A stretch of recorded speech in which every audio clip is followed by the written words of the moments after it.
So, bali ito pala, maaga kami umalis ng bahay, mga around 4:30. Kasi ang call time namin sa orientation is 5:30. Tapos, so bali yan, nakarating na kami. Yan yung mga iba namin kasama. Yung mga kasama ko. Yung pamangkin ko, wala siya. Tinatanong ko masaya siya. Masaya naman daw siya. Kasi ito, nag-start ng orientation. Kung ano makikita namin doon. Siya na ano yung mga dapat gawin, iwasan, mga expectation na makikita namin doon. So, ayun na siya. So, start na kami around 6:30. Ayan, pumunta na kami sa 2 hours to. Ayaw sa preno na, tinasalo. Say! Say! Walang na na. Say! Ito kami sa taas!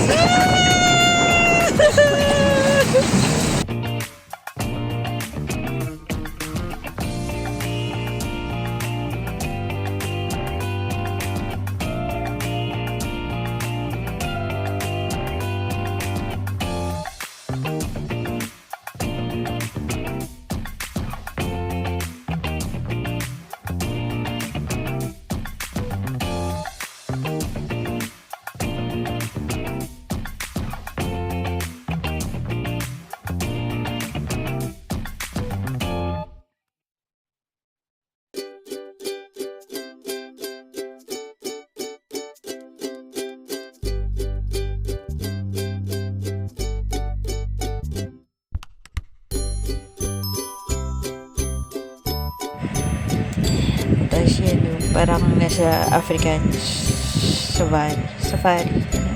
African savanna, yan, sobra grass. Tapos sobrang alikabok, bali nasa taas kami lahat na nakasama. Pero enjoy naman yung biyahe kasi parang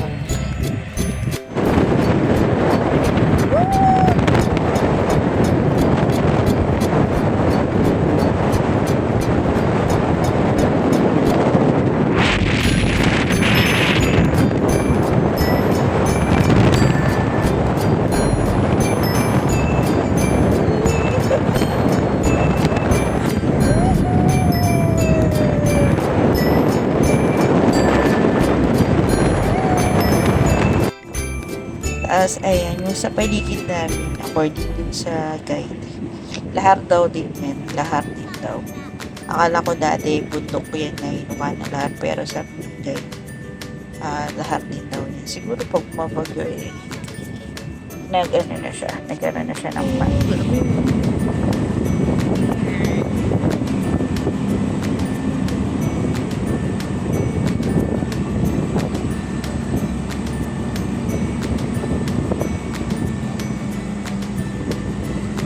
Parang nasa ibang mundo na tayo sa Nasasakyan ako talaga. Ha?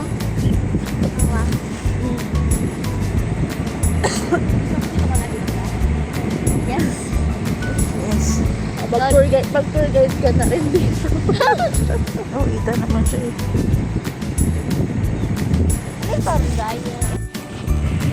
Isa to sa pinakamagandang view na nakita namin. So, ayan, medyo may mga pataas na daan, ganyan, makikita mo yan. Tapos along the way din, makakita kayo ng mga Natatakot din. Natatakot ka, no? Hindi, mas mataas pa nga yung dati. Inanuhan ko, hindi ko na talaga makita. Gusto mo makita. Gusto mo makita, tita. Alin? Yung sabi mo, Ala, sa Ilocos.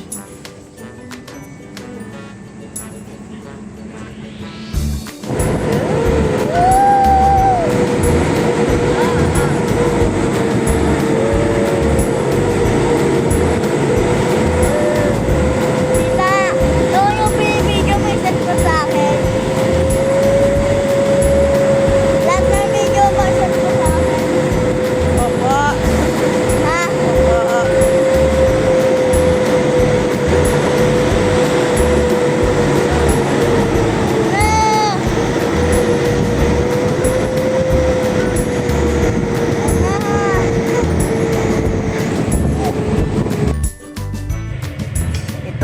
isa din sa pinakamagandang view yan. Para ka nang wala sa Pilipinas. Tapos yan, yung maliit na community ng mga Aita. Mga nagtatanim lang. Ito yung pamangkin ko. Saya-saya niya. Kumakanta na siya dyan. Ayan, malapit na kami yan. Makikita na yung bundok eh. Sabihin malapit na yun sa Pinatubok.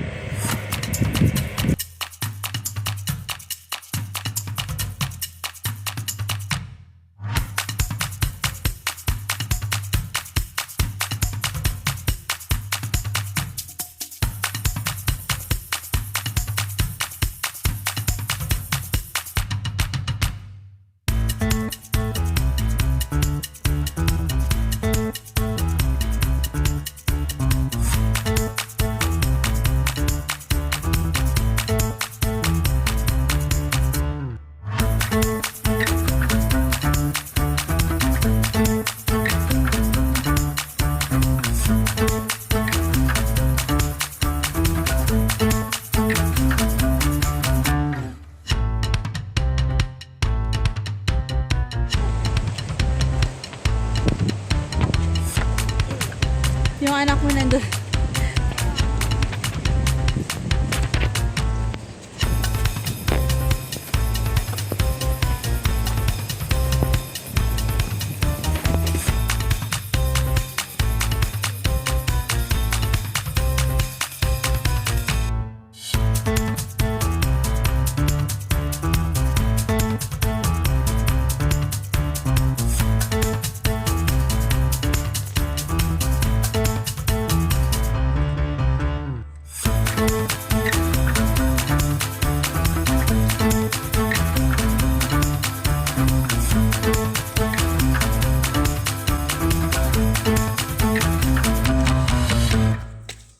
Okay, sabi nila, dito na daw.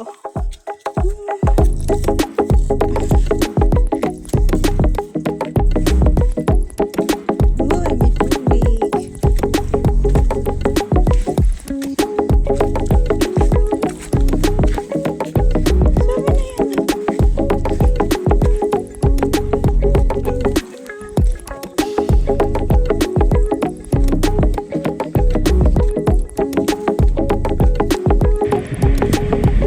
So, ayan, nakakita kami. Ayan, picture.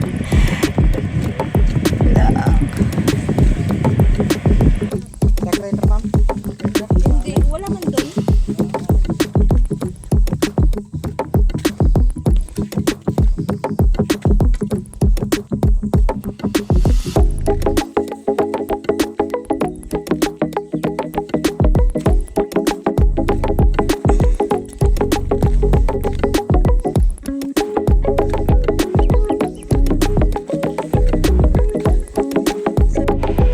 So, ito na yung hagdan. Paakyat, medyo nakakapagod to kasi medyo matalim siya.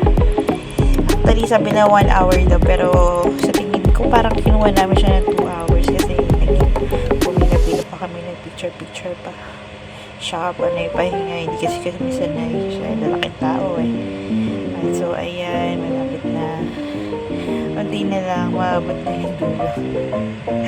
Yun yung guide namin, nakakulay bilang bata pa siya. Aita rin siya, pero hindi siya galing kamukhang Aita. Sabi niya Aita siya. So, ayan, malapit na. Ayan, oh. Gawing deck na. Tapos, ito na yung sign. Ayan na siya.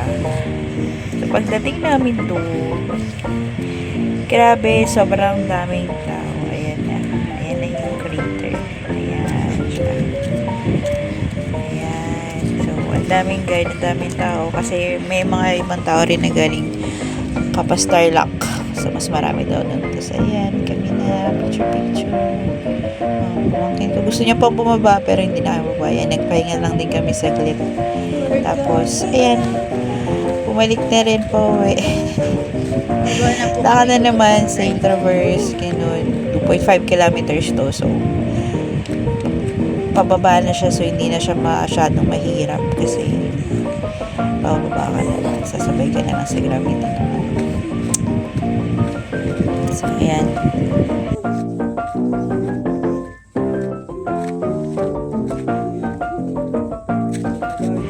Bali, ayan si Kuya, yung guide namin. Yan, si Kuya. Video kasi ako ng video, kaya yan, hintay siya nang hintay sa akin. Siya yung kasamahan ko. Ayan, bawa na kami. Gutom na yung pamangkin ko, kaya uwi-uwi na. Sayang, di namin napuntahan yung falls. Ay, sayang. Talaga, kaya dapat talaga pag pupunta kasi isang lugar, sulitin mo na lahat eh. Ayan, pababa na kami. Tapos dito na kami napagod. Yung malapit na sa sakayan ng ano namin, 4x4. Kasi sobrang tarik niya talaga. Tapos mainit na, parang alas 2 na kami niya. Bakit? Pabalik, ganun. Ay, hindi pala. Siguro parang mga 12, ganyan. So, ayan, hingalay kami. Ayan, okay na kami. Ayan, may... Say ka pa rin. Hindi ko alam kung pabira mo ba to. Basta, ito kami, ayan. Naku ko yung pamangkin. Ayan, so, ayun. Tapos, ayan, pauwi na kami. Sa loob na kami sa sasakyan. Kasi sobrang init na talaga. Ayan, nagawa na kami. Tapos, ayan na, the end of video. Thank you sa panonood. So, bali ang binayaran pala namin dito is 1,750 isa na. Kasi nabutan na kami ng oil price hike. So, medyo may kamahalan. Pero, okay na din. At least, enjoy. First hike ng pamangkin ko. Masaya naman siya. And everybody is happy. At least, na kaya, try nyo din yung botolan. Mas maganda.